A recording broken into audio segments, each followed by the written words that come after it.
waaleykum salaam wa rahmatullahi wa barakaatu suñu xaadim jërëjëf yal na yàlla nangu ñaan yi barke alxuraan yaa ngi wax ne yaa ngi laaj ki nga xam ne bi julli jot amul benn gànt te fàttewul mi ngi ko xelam war naa mën a julli teg ci waaye moo ko tey mu bañ a julli waxtu bi jàll ndax kooku day fay waaye day fay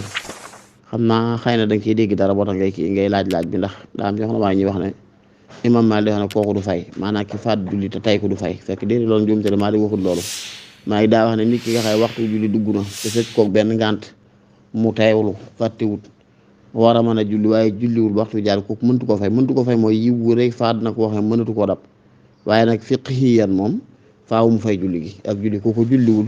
da ko fay moo xam ngànta la ko tee julli wala yu mel noonu ak tayeef yenn xaala yu ndaw lañ seette mooy ki nga xam ne tey bi waxtu julliwu di teew dafa amut lu mën a laabe te laabukaay ñaar la ndox ngay am amoo ndox nga am suuf soo mën a tiime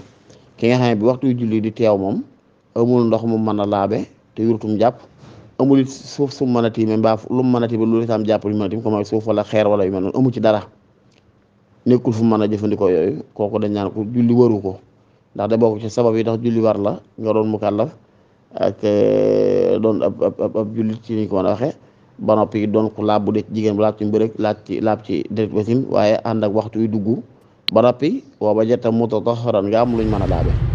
kon wajuru mutatahhar sa min mujibaati salaa yi waral julli ci la bokk kon bu fekkee nit ki amu ko day mel ne xale bi nga xam ne matagul mukallaf bu dee ban mukallaf julli ko faatu yi du ko fay jigéen ji nga xam ne dafa ne ci régal wala deret wasin bu dee ba set julli ko faatu du ko fay naka noonu ki nga xam ne waxtu julli daa dugg ba génn amul lu mën a jàppoo amul lu mën a tiime kooku waxtu jooju du ko fay ndax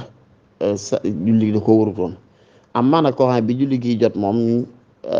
lu la te julli xamee su ko ci sa teegu bakkan xanaa ci sa tayeef wala yu mel noonu kese loolu ba lislaam danaan la moom doo fay julli gi doo ko fay di sax da ngay fay julli gi waaye nag yi wuree faat na la boo xam ne mëntoo ko loolu Imaam Maalik wax ñu déggul waxam ñoo koy taabile comme ne rek waaye li leer ba leer moom mooy nit ki wax julliwut te du ca suwar yi ma njëkk a wax da koy fay donte nag yi wuree faat na ko yi wuree faat ndax fi sàkkal waxtu fay mooy man naama an salaatin aw nasiyaha falyusalliha idaa dakaraha fa inna zaalika waqtu oo ko baa xaal alayhi salaam nit ki fekkee ngànta ko tee julli saa yi ngànt la mel na koo fay tuyaa maanaam lam doon dabu ca waxtu wa dafay répété waat day dikkaat am ma fekkee yaa ko fàtte tey ko nag moom lala faat wax mi ngi mel ne comme tey xam nga dafa am rawxaan yi bokkute ko maddiyen rek bu fekkoon tey maddiyen la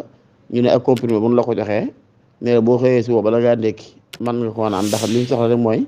nga naan ko avant ngay lekk ak 30 minutes kooku boobaa day mel ne am na heure yoo xam ne boo bu faatee nga dem ba suba sa nga def ko njariñ la jot dab mën laa dab bu dee bii dafa am rawxaan ya waxtu yi rek suñu borom sàkkal am na njariñ yu ci nekk yow boo sàkkal waxtu wala ci la du répété waat du dikkaat mukk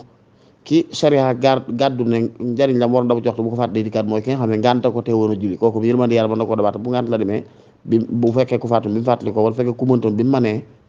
waxtu bi man wala waxtu ngànt la yëkkati ko daal yërmande yàlla ak kàtt na mën naa indiwaat njariñ lam doon dabu ci waxtu wa bu waa bu ci jullee mën naa am la ca ña joxe woon am maa fekkee sa tayef la nag gisuñ benn nas wala benn texte bu garanti ne la faatoon boo koy def la nga butoon boo koy def nii waxtu dil saat waaye du tee nag faawal nga sariyaal jëfandikoo ci zahir te fay julli gi moom xëy na da nga cam tuyaaban insha Allah taala ndax bu fekkee defoo woon ci tayef ba noppi nga bëgg a def naw ami na nadaba nga te mooy xeetu ci réccoo nga te xeetu ci tuub nag saa yu dikkee rek tuyaaba day ànd ak tuyaaba insha Allah taala wala taala am bi sawab xam naa ne bu wax leer na xëy na bismillah sidi